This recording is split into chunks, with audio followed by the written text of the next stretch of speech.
public meeting on this issue. Everyone will be respectful and there'll be no back and forth between audience members.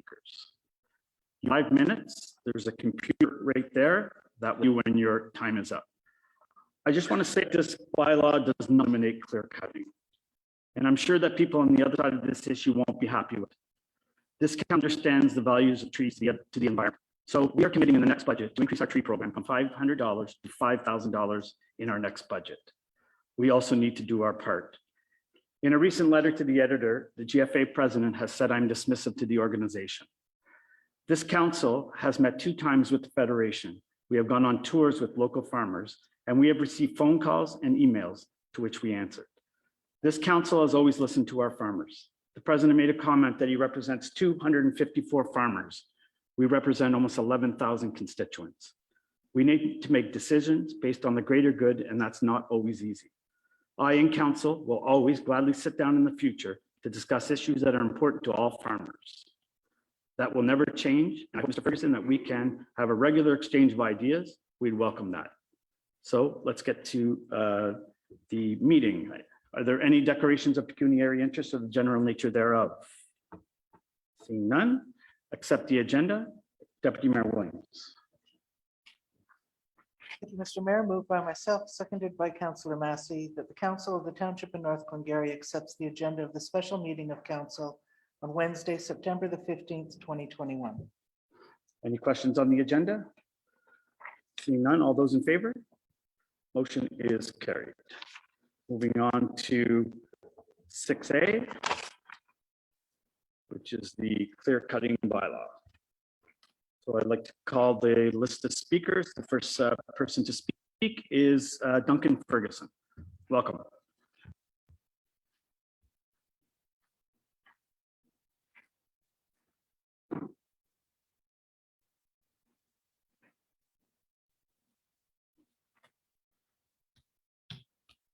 Thank you, Mr.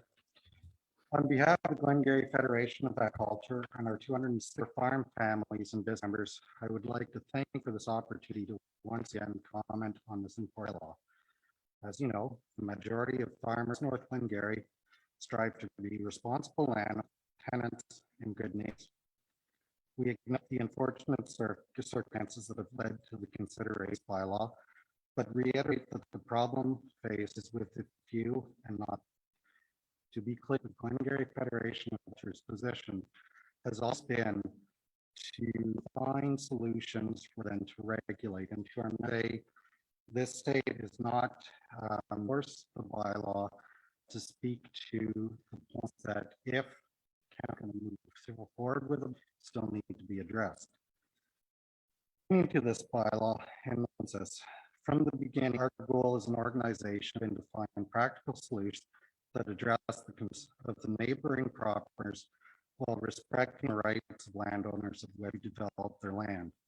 The task that was set you as councillors was easy one, and I can appreciate the thoughtfulness and the effort gone into the process. I'd like to acknowledge the many changes that have been made that are in line with our feedback consultations. In particular, we acknowledge changes in this draft have taken into account the logistical and practical that the initial draft of this bylaw would have created for those that wish to develop their properties. The changes made have gone unnoticed and are members, and they are abated.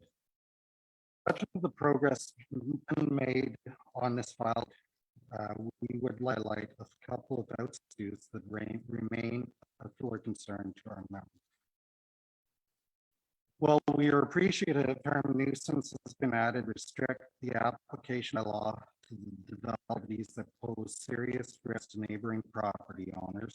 We would like to see a definition of what constitutes further refined to ensure that this bylaw is focused on the nuisance of land development and not be used in the future to restrict the development. This concern of the inclusion of point 3, whereas, which state the purpose of this bylaw is to comply with Bill 6. This bylaw set clear limits, authority, and be clear in fact that the not to limit within North Glengarry. Into the definition of water bodies, we are happy to see the exclusion of municipal from the definition, but feel private drains have been easily overlooked. With the same consideration is given to municipal drain extended to drains as they serve us. The definition of what constitutes a woodland remains. We worry that such a definition will result in a greater than expected for staff and proficient administration of the park system. We reiterate the need to publish guidelines for each department to comment on. As written, there's too much ambiguity and uncertainty as to what is expected not only from the applicant, but the various departments as well. In particular, we ask the role of the Conservation Authority be clarified, and if their authority is in fact limited to commenting on instances, the presence of a provincially significant wetland needs to be stated in the bylaw. That 6.5 gives too much authority to the bylaw officer, deciding how and when a permit can harvest ultimately leaves the decision to the bosser. Substantially add to the cost and required to complete project. Furthermore, 6.6 relates to permits. We see the bylaw officer with the ways to realize it rather than simply doing permits, regardless of the grounds for denial.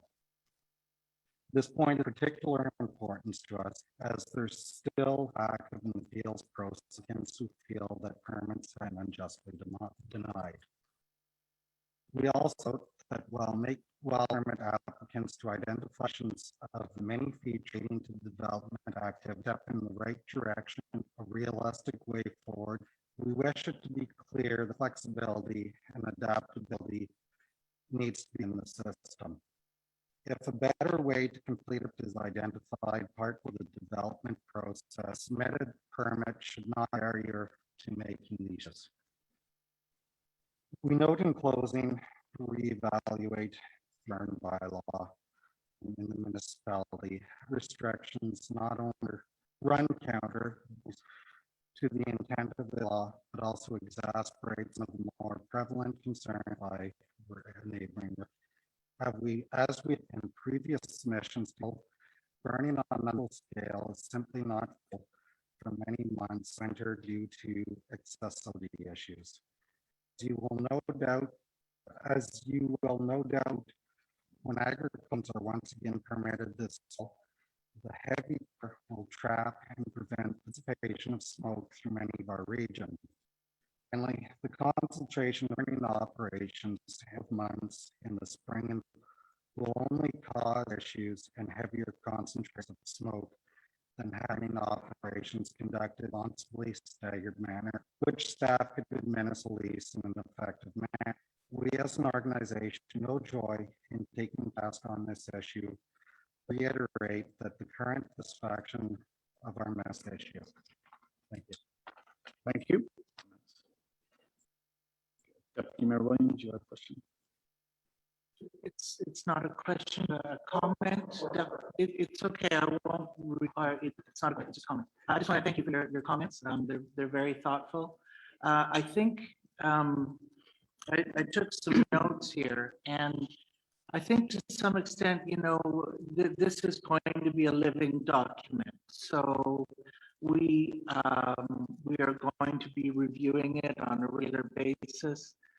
Some things in the process that we will discover are ideal, that some will work better than others, and have to make some adjustments over time. And I think some of the things you pointed out in comments, see in a way that they work or not, and if that to be problematic, we will receive comments obviously from the farmers and the farming, and we will address them and talk over and make any needed changes, I think. Okay, thanks. Okay, thank you. Next speaker is Pete.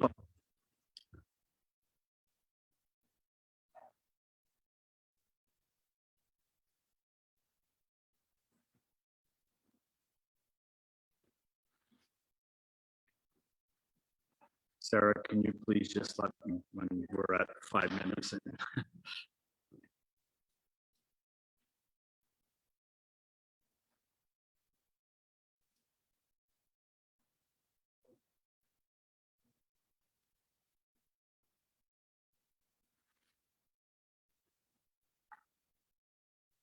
Good evening.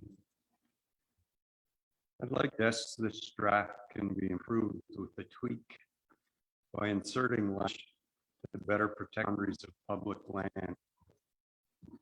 I'll give 2 reasons for doing so. First, this land for full recreation opportunities and wildlife habitat. The Glengarry Trails are a well-known example of land. Many hidden gems in North.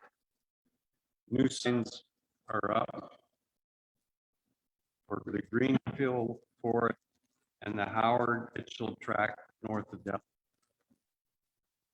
I like to walk and obtain this SDNG, which shows the county's forests.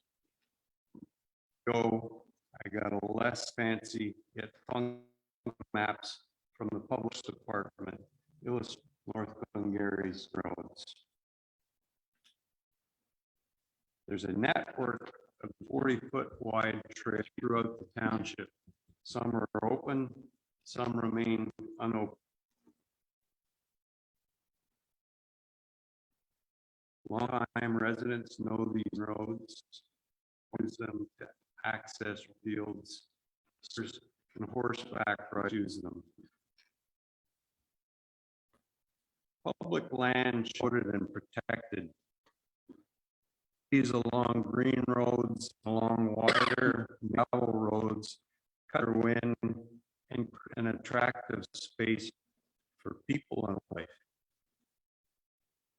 Recently, the town has had difficulty in its public land, especially its green road. Here are a few examples. First set of slides shows a green road between Glens and Dalkeith. Runs east-west.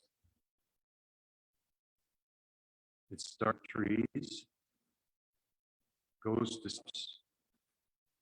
and ends in soybeans. The same thing here on La Tulipe west of Glen Sand. In this case, the township's trees and land have been converted into corn. Here's a green road north of Glen Robert. Once again, trees, township land converted into soybeans. Last 5 or 10 years in the state, land clear and leaving their mark township. It's not enough to clear 10 or 20 or 50 acres.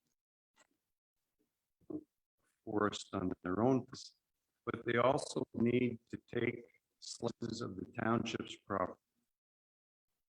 A tweak in this will help alleviate the problem. Language to insist on removing abutting public land need to pay for a measure survey. The province has instructed municipalities protect and enhance forest cover. Township, with all its strength and authority, is to protect its own boundaries with in corridors. Ultra land clearers will be the message, and so too regular farmers and private landowners who have been trying, often like David against Goliath, to protect their own beautiful forests. Thank you for waiting. Appreciate the hard work staff and council member has committed to this process, especially in this trying time. Thank you, Pete. Any comments? Go ahead. I don't know, just like Karma, like just to comment you for your work too, and thank you for your neighbors group. I think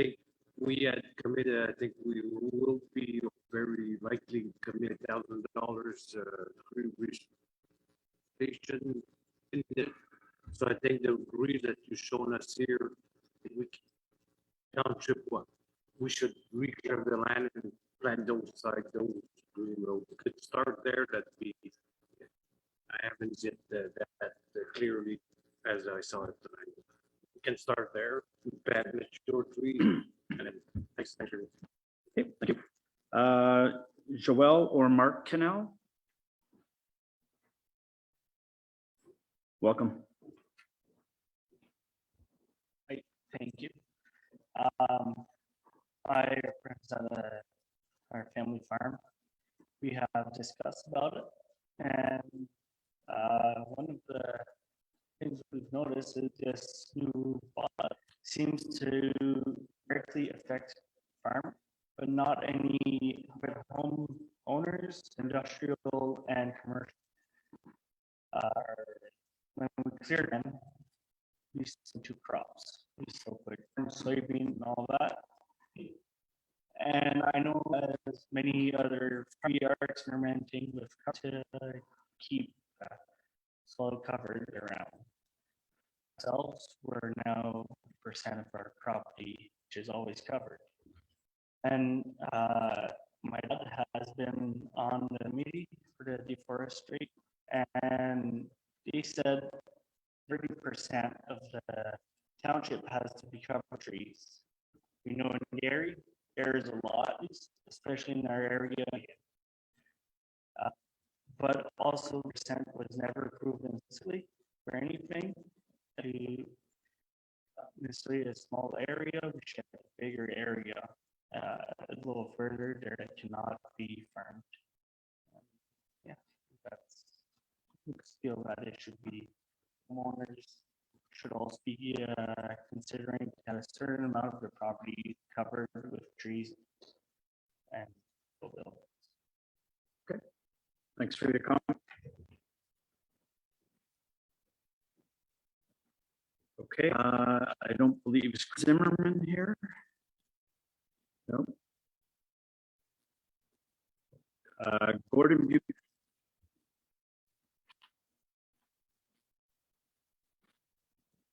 Welcome, Gordon. I live 100-acre property, and I want to say there's a lot that's good to bylaw. I feel that there's one important omission. In the current version of bylaw, there's no mention of any protection of the neighbor line trees or any notion of any to abutting neighbors that their activity is going to occur right next to them.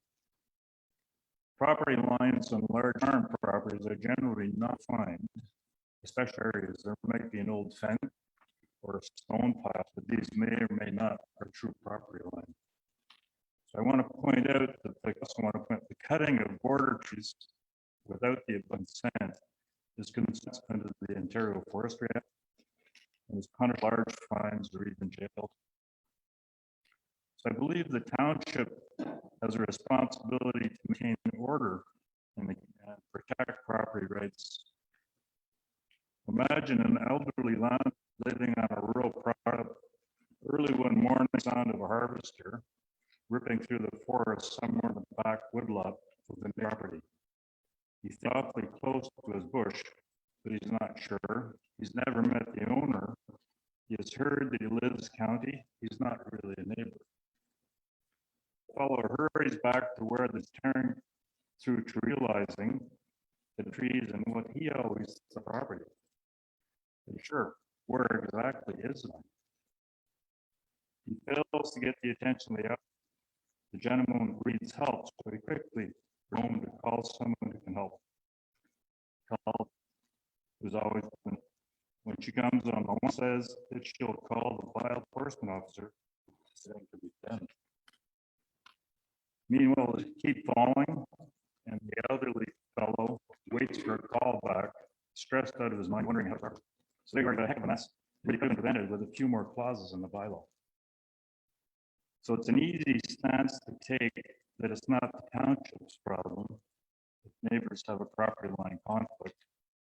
It would be work for the township to get involved and perhaps prevent try to mediate a conflict ahead of time. It could even put them in a position where there might be blowback. But imagine the anxiety of the resident, little fight he'd be in for with the agricultural land development in order to be compensated for levies or to place a change to a place a charge under the forest. The township made nothing legally wrong. They surely didn't the right thing and no some landlord. So I some changes to the bylaw. First of all, abutting landowners notified of all clear cutting, check out the property line adjacent to clear cutting, and perhaps the planning department to get some words, maybe hire a lawyer. Mine needs to be well established boundary trees prior to commencing. I suggest there should be two permit. First would be a permit issue clear cutter that says he'll 7 meters away, neighboring properties. This would give a tree buffer, environmental protection, and also reduce conflict overruns. Abutting will still need notification. The second, be a permit issued case where the clear cutter wants close to the property line than 5. And this should cost more because it's like far more management. There should also kind of a deposit if the amount and enforcement stay low, the clear cutter gets it.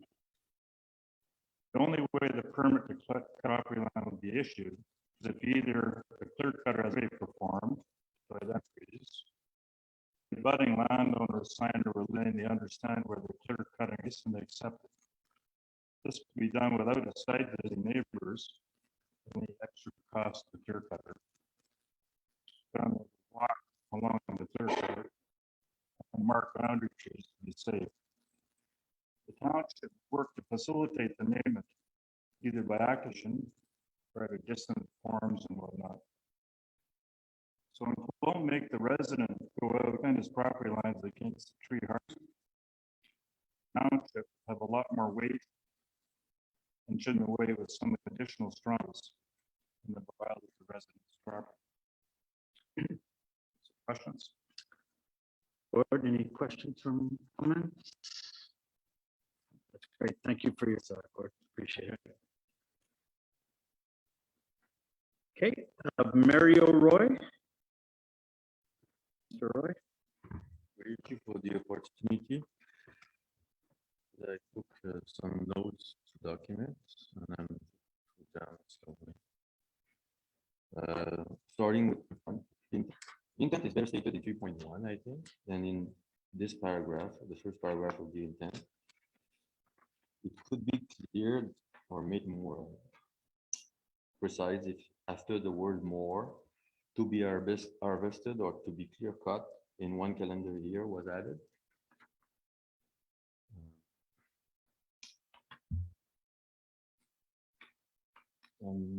In the definition, a tree has no size definition.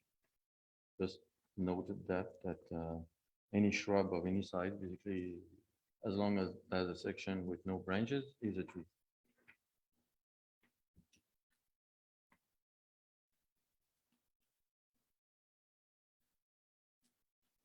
Yeah, for 4.4, I suppose that the location where the operation is taking place has to be identified with some area dimension because it's per acre that the permit is given. I was thinking that this might be done using a phone GPS or an application on a phone, which has a certain accuracy inherent to the operation of this measurement. And then the size of a tree being all the way down to almost nothing could very well end up on either side of this and be putting the person applying for a permit into a situation where there's an uncertainty about the way he's operating, right? So is there a requirement to have marks on the ground, post or anything that would be making, let's say, the thing definitive, so saying you stay within these borders, you're okay, and then you go out, you're not okay? or you rely on the sketch or the aerial view you're going to be submitted, and then somebody will show up with a different GPS with a different accuracy and end up with a different picture, you know? So old phone at up to 400 meters accuracy, new phones are between 10 and 80. You know, there's a big variation possible there. 4.6, just to note that fire piles, according to the fire permit application, must be dried for 1 year before they can be burned. So it's good that you extended the permit up to 3 years because it's going to be really needed. In 5.1, location of all the trees to be harvested. I'm supposing that you don't want a census of the tree, you want like a boundary as in the application, right? Just to make sure that, because that'd be quite an extensive work. And 5.1 subpoint 4, trees not subject to removal should, my opinion, you know, or they're not part of the permit. Basically, you're not asking to remove those trees. So the intent there is not clear as to why you need a map of all the rest of the property. Yeah, I think is he looking at an older bylaw? I printed it Yep. this morning. Yeah, it's definitely not the updated bylaw because we don't have I took it from the internet this morning. from our website. Yep. Because it's a lot of those things have already been removed. Okay, well then, good thing.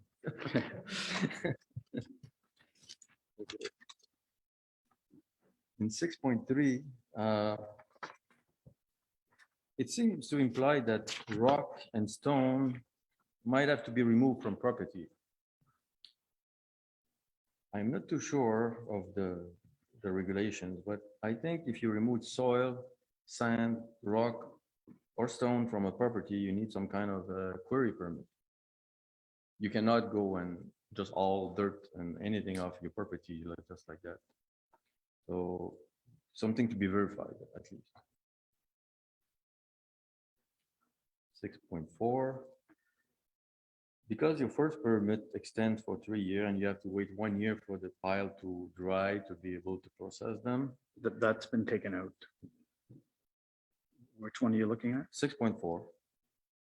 The question is, can a concurrent permit, meaning on the second year, can you ask for another permit while the first one is still in force? Yeah, Jacob, you want to answer that? Yeah. Your time is up, Mr. Roy, so if you want to wrap it up, please. Yeah. 6.7, I think this is all covered under the fire permit bylaw. The location of the pile, the clearance from the boundaries, the distance from the standing wood, and everything is already well identified there. I think this is redundant. I don't know if it's been removed. But I think that's pretty much the essential of what I say. Thank you. Okay, thank you for your comments. Okay, next, Jacqueline Milner.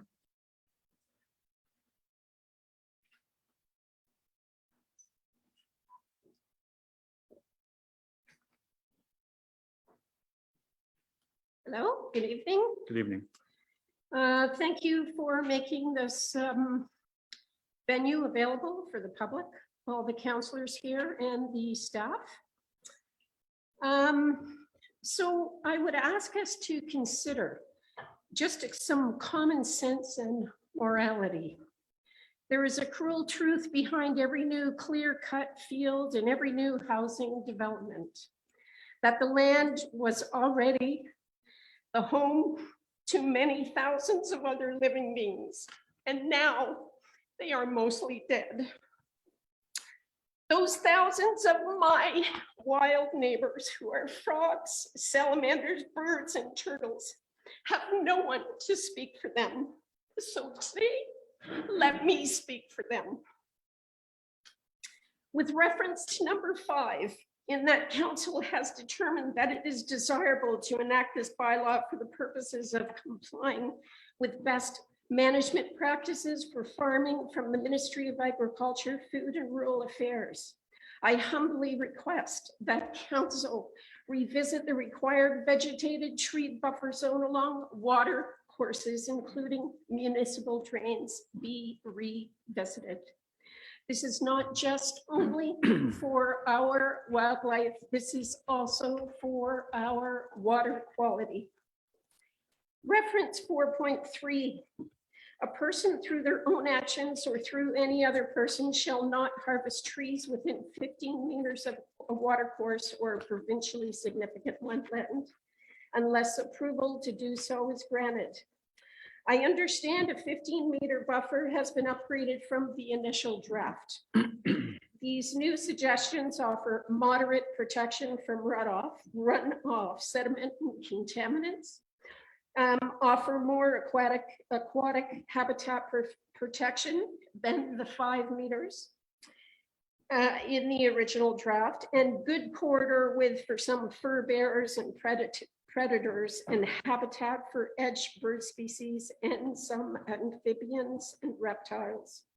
I am urging this council to amend this item to 30 meters, which offers better protection from the contaminants, better protection for aquatic habitats, and better corridor width for mammals. According to AMAFRA, best protection from sedimentation, protection for habitat, et cetera, is 120 to 300 meters. Based on the buffer information given in the buffer strips best management practices, 30 meters falls in the middle of the least and best buffer protections mentioned. Best management protection for ditch banks should have a 5-meter maintained grass buffer on each side to keep cropping practices and farm equipment away from surface water. Minimum width grass buffer strips can be enhanced with trees or shrubs to one side to improve wildlife habitat potential and add biodiversity. I would also ask this council to consider that according to Watersheds Canada, the first 30 meters or so of shoreline habitat is very important as it supports 90% of aquatic species and 70% of land-based species during I don't even know what I wrote. I am asking you to consider including all shoreline properties to maintain buffer zones, including the 1 hectare later, the smallest portion that you were excluding from the cutting bylaw along waterways. Farming and Food Production Protection Act 1998 is the provincial, says that the provincial interest is in agricultural areas, agricultural uses, and normal farm practice be promoted and protected in a way that balances the needs of the agricultural community with provincial health and safety and environmental concerns. Now I could go on, but I see my time is up. So I thank you for your time. Okay, thank you very much for your comments. Okay, moving on next, Thomas Bill. Welcome, Thomas. Good evening, dear Mayor, Deputy Mayor, Council, members of staff, and members of the public. I have several concerns with the clear cutting bylaw. First of all, I agree with Mr. Ferguson that 216 must exclude private drains the same as it excludes the municipal drains. Contrary to the previous speaker, I think 15-meter buffer strip is a very wide area, especially if it crosses a lot of your property. 45 feet, that's a lot. 5.1 doesn't have any wording that this is a 1 hectare per calendar year. I believe that should be included so that it's per calendar year. Number 9, entry onto private property, to me, must be communicated to the landowner in advance. It's unacceptable that someone can just walk onto your property. I don't think anybody, including anybody in town, would want anyone to just walk onto their property without at least communicating it beforehand. I strongly feel that the whole process requires an appeal tribunal to give a landowner opportunity to dispute any fine or work order related to this bylaw. Lastly, I ask you, what value do you place on woodlots? Perhaps instead of threatening with rules and fines, you would consider rewarding by reimbursing property taxes collected on woodlots and encouraging the federal government to use some of the carbon tax money to pay woodlot owners to maintain the trees. With this different approach, bushland will be regarded as something that pays a return on investment, along with all the other benefits that trees provide. Thank you. Okay, thank you, Thomas. Thanks for your comments. Any questions or comments from members of council? Councillor Noble? I didn't think I was going to talk. Jacob, can we check when you bring that up, this Todd's right to enter a property versus the new Bill 156, the no trespassing law? Because we are supposed to keep farms protected from not outsider people, but outsider germs, outsider everything, trespassers, protesters. Just double check where we land on that. Thank you for bringing that up. Okay, thank you. Next speaker is Matthew Fraser. Welcome, Matthew. Thank you. Just some comments, section 4.3. It's been mentioned before.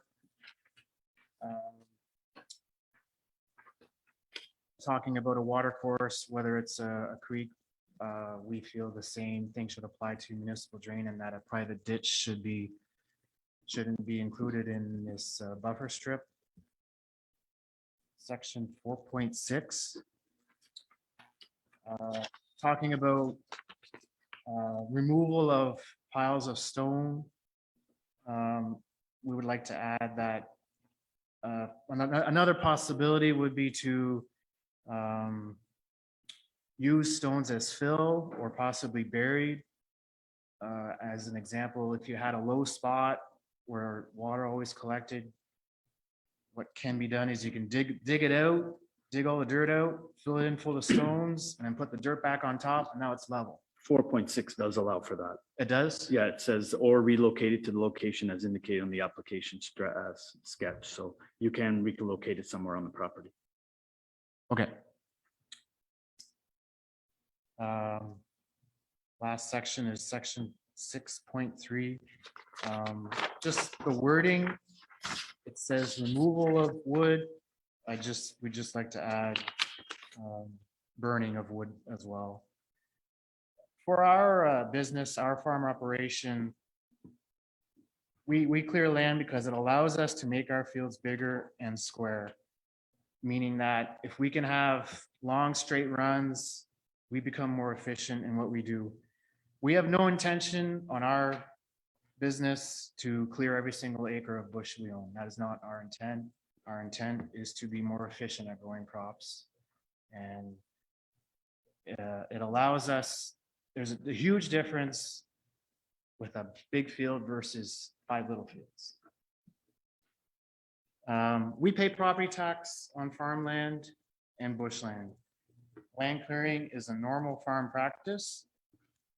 We hope this issue is resolved soon and hope that this new bylaw, we would like to see that the bylaw allows us to burn in the summer months, because that is the most efficient time to burn when the wood is dry. And if the wood is dry, there's no smoke, or less smoke and less smoldering. We hope that we have that ability to do that in the future, to burn in the summer months. We all live in this community, and we hope that this bylaw is fair for everyone. Thank you. Thank you, Matthew. Okay, next speaker is Sylvie Gagnon. Sylvie?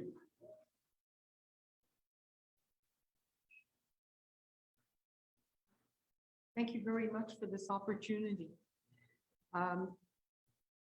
You partially answered my question already, but I'm not sure if I understood correctly. You said you wanted to put $5,000, is that per year, to plant trees by every year? Well, we would hope that that would happen, but this council's here for one more budget, and we would hope that maybe that would continue in the future with the future whoever's here on council. Do you have any idea how many trees that do. is? We do not. No, because I looked at the 30% coverage that is recommended or that we should have, and that they were supposed to survey that in 2020. They actually did survey it, but they haven't got all the measurements correctly aligned together, so they don't know what's the damage that's been done since the 2014 time. Okay, I know that, like, from what I've seen, there's a massacre going on. Okay, and I completely understand, especially the young man who just said, you know, you want to make your line straight and everything. That's really understood. But if you're going to go and cut, like, I don't know, 5 acres or 10 acres, like, what does that, you know, for how much, what does that bring you as revenue more? You know what I mean? There's, you know what I did? So there's someone here that mentioned that people who are not farmers, I'm a very small farmer. I have hay, okay? And the hay is harvested every year. And I'm lucky because the person who harvests the hay accepted my suggestion that 10 feet perimeter all around my property, you leave it wild. And so far, ever since I've done that, I've got oak, elm, aspen, ash, maple. I've got all that just growing I didn't plant anything. It's just growing. So I don't know, you know, we need other, if we continue the way we're doing, we're going to be burning cow dung pretty soon. Okay, so that's just my little 2 cents. That's all I wanted to be able to tell you. That what measures besides the $5,000 per year do you intend to do to get to that 30% coverage of trees? We're already above the 30% coverage of trees. You were in 2014, but now I'm not sure. So you had a comment to make? Just, thank you, Mr. Gagnon.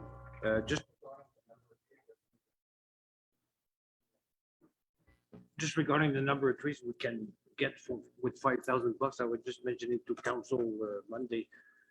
While we're talking about the 5,000, that we're not going to plant these little trees. Like if we plant 10 trees with the $5,000 per year, it's 10 more trees that are going to survive. Like we're going to plant, make sure that they survive, not just throw money at for nothing.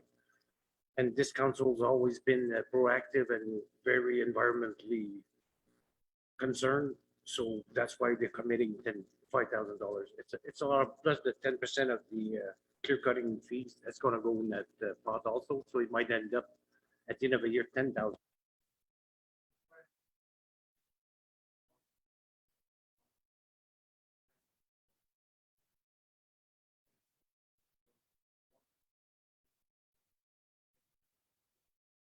Right. No, because you have to think of wind and the erosion and everything, you know, I mean, it's like it creates a whole bunch of problems. Thank you very much for the opportunity to speak. Okay, thank you very much. Our next speaker is Ken Turnbull.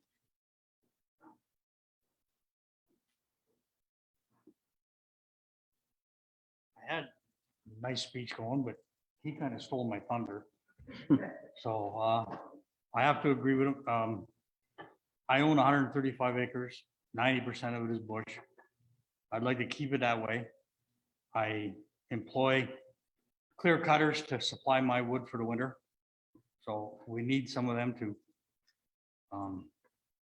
It would be nice, like you said, to have some of this tax money from federal government to help support us to keep our bush. And it would just make things a whole lot better for everybody. They're charging us so much money for carbon removal or tax. All our trees, one tree, mature tree will take out all the carbon from two cars for a year. You know, I got 135 acres. I'm taking out a lot of carbon, but nobody's paying me for that. And I think that's something we need to look into. Okay. Okay, thanks, Ken. Appreciate your comments. Paul Vogel, is he here? No? Okay. Andrew Valence. Welcome, Andrew. Good evening, everyone. I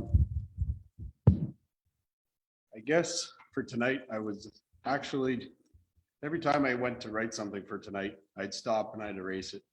And the main reason was I wasn't sure how to approach things tonight because I kind of wanted to see what the whole night was going to be about here. I'm a farmer, and whenever I start hearing hearing people talk about us in pretty derogatory, negative ways, agriculture developers, I mean, we're farmers at the end of the day. Sure, we're developing land, you know, that was once productive farmland, and we're just bringing it back to where it was. And that's what a lot of people are forgetting here. I mean, sure, like Matthew was saying, we need to make things more efficient because there's less and less farmers. So the farmers that are left, we grow, we expand, we need to make things more efficient. And that's what we do. We take pride in every acre, every foot of our farm, you know, everything we do is for the land. And contrary to what a lot of people here might believe, that's how we feel. I mean, when we start talking about numbers of deforestation and clear cutting, it keeps coming back to clear cutting. 175 acres per day in Ontario for clear cutting. But that's not to do with agriculture and farming. That's to do with clearing for housing development. That's talking Toronto, Ottawa. None of that gets talked about at all. That's okay. That's no problem. But the farmers, on the other hand, well, you guys better be careful what you guys do. We've been doing our due diligence with council, with everybody the last number of years since this clear cutting draft was leaked. I mean, we've done as much as we can possibly do. I mean, this year has obviously been a little bit challenging for everybody to meet, sit down and discuss ideas. I get that. I mean, one of the biggest things for me is it comes back to the burn bylaw. Back in 2019, whenever, I don't think too many people would remember if you weren't in agriculture, but farmers do, because that fall we were in the middle of snow and cold temperatures in the middle of harvest when this burn bylaw just snuck in. We didn't even realize it was happening and it was already done. So we were very disappointed to hear that council had passed that without, you know, consulting us at all, without talking to farmers, without getting any ideas or input on how we could work through this. I mean, I understand you guys are dealing with issues with smoke from some certain bad apples. Okay, I get that. But there was no reason to punish everybody else who's doing their jobs properly. I feel like, you know, the GFA and other farmers ourselves have come up with many different ideas on how to go about the burn permit and different things like that and changing, and it's fallen on deaf ears. I feel like the council just has not wanted to budge on this, which is not acceptable, because like Matthew was saying, we need to burn in the spring and the summer months whenever it's clean, it's dry, there's less smoke, everybody will be happy, and we do it in a much more efficient manner to meet this deadline of 3 years or whatever we end up putting on the clear cutting, if you will. But like I say, I have a hard time with that because we're literally 90% of the time bringing back land that was already good farmland to begin with. It's just grown up. I guess in closing, farmers, we're willing to work with everybody here, including the landowners, you know, the residents of North Glengarry, especially the council. But I feel like we just need you guys to be on the same page and willing to do the same. Okay, thank you, Andrew. Thanks for coming. Go ahead.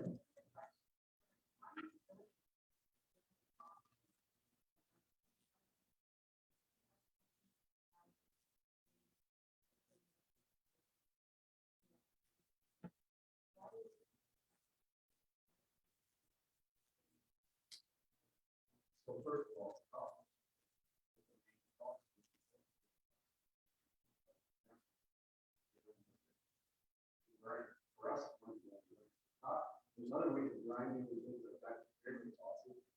We're trying to do it.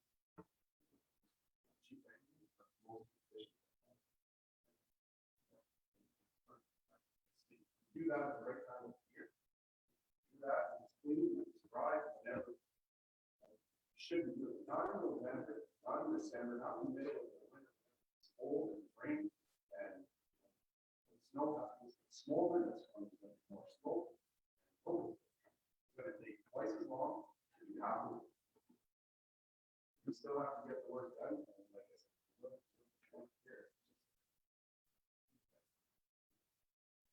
Thank you. Deputy Mayor. Thank you for your comments, Andrew. We are going to be addressing the burn bylaw this month, as we had promised. I think it's coming to the committee of the whole, I believe.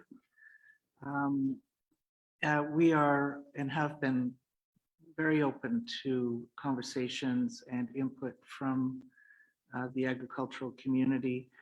I don't think anybody gains by vilifying the agricultural community, because it's a very, very important economic driver in North Glengarry and across the region. But I do believe that people have been respectful and that there has been a good and open dialogue here.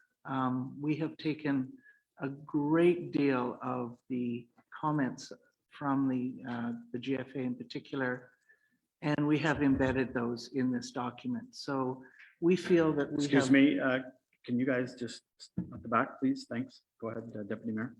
We feel we have listened respectfully and in a concerned fashion, and we will continue to do so. So thank you. Okay, thank you.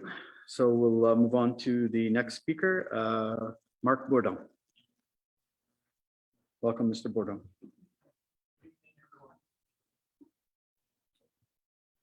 A tax on farming once more. Farmers have been clearing lands forever, and now we cannot be trusted. You got a fees of $50 an acre. Again, farmers pay. What is the township trying to achieve? It seems like the township, they like my tax dollars, because within a year of clearing land, my assessment changed, went basically from $0 to $10,000 an acre assessment after we tile our land. So they like tax money. We have serious issue with this bylaw. Who will pay the cost to regulate this? As a taxpayer in this township, I will ask, are my tax will be used to hire more staff to regulate this? I have serious issue with some wording. Officer, somebody talked about it before. Officers can get on my land when they want. If they don't like what they see, they can hire the work to be done, and all cost goes to the farmer. 10,000 to 100,000 fines or not yet determined. Again, what are we trying to achieve? Basically, this bylaw does not achieve getting rid of the useless fire ban. Like, we have land in 4 municipalities. And this year, we couldn't burn in North Glengarry. We burn in all the other municipalities. Basically, we meet with the fire chief and we applied for fire permit. I mean, we meet with them and we say, They come and look at what we want to do. And they look at the piles want to burn, they look at the neighbors. They check the winds, and we're far enough, and they say, look, you can burn. And we watch it, and there's no issue. And all the fire has been done, except in North Glengarry, we have this fire ban. So it's just a matter of working with the farmer, not against it. So that's basically what it's just, we need to work together, not against each other. Thank you. Okay, thank you for your comments. Okay, and our final speaker is Mr. Siwick.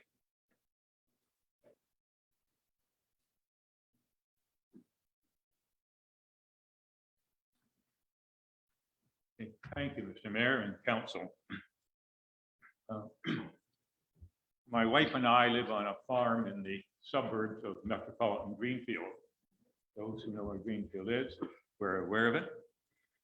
We have over 300 acres in woodlawn. So the point I'm trying to make is I've got no problem with woods and woodlawn. Okay? As long as we live there, I expect it'll stay as a woodlawn.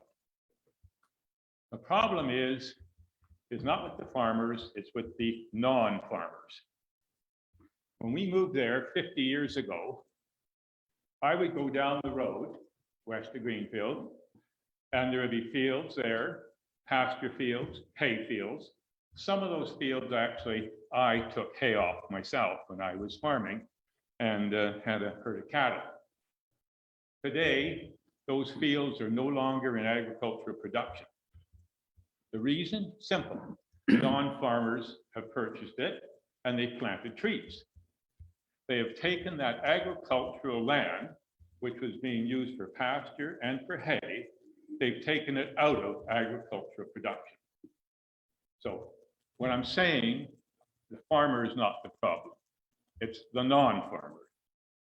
You can see here, there was an article in the Glengarry News, a supplement, not too long ago, and it talks about the South Nation conservation, and they're showing planting the trees. But look at the field that they're putting it in. That's either a hay field or a pasture. One or the other, lots of green grass going there. Now, no doubt these people think that what they're doing is a good thing, but they don't realize that by planting the trees in that pasture, they're creating a problem. In our area, and this area too, the farmer then has one of two choices. Find some other land that he can use, and if he can't find the other land, then he has to clear cut. The problem is being manufactured or created by the non-farmers. In summing up, I'd just like to make a comment and then ask you a question. The first comment I'm going to make is that at the end of the First World War, the population of this world was 2 billion people. Today, it's over 7.5 billion. And all those people want to eat. And it's not the non-farmers that feed them, it's the farmers that feed them. Question I have for you. 1866, 1 year before Confederation, 1867 Confederation. I was doing some reading up when I was at Upper Canada Village around the year 2000. One of the comments that was made in the historical document was the breadbasket of Canada in 1866. Now think of that, bread. What do you need for bread? The breadbasket of Canada, if you didn't know it, at that time was Scarborough, Ontario. And you'd be lucky to find a weed growing in Scarborough, Ontario today. It's totally covered with asphalt and concrete, non-farmers. So when you make your final draft on this bylaw, please consider the fact that the farmers are not the problem. And please give consideration to them. Thank you. Thank you for your comments. And I believe that was the last speaker. So I would just like to thank everyone for coming out tonight, and we appreciate everyone's comments. We will, as council, be discussing a lot of the things that were brought up this evening, and hopefully we can come back with a document that, again, it's a fit for everyone. I'm going to tell you, it's not an easy process, and it's difficult, but we're going to do the best we can. So thank you again very much for coming out. And I will ask Councillor Massey to adjourn the meeting.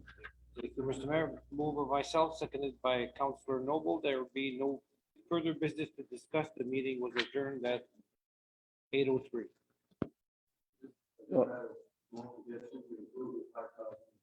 Sure.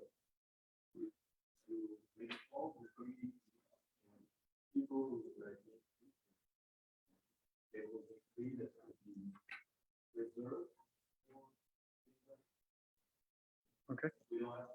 Yeah, that's a good idea.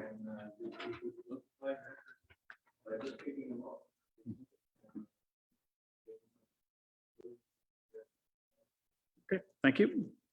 Thanks for the suggestion. All those in favor of the motion? Motion is carried. Again, thanks again, everyone.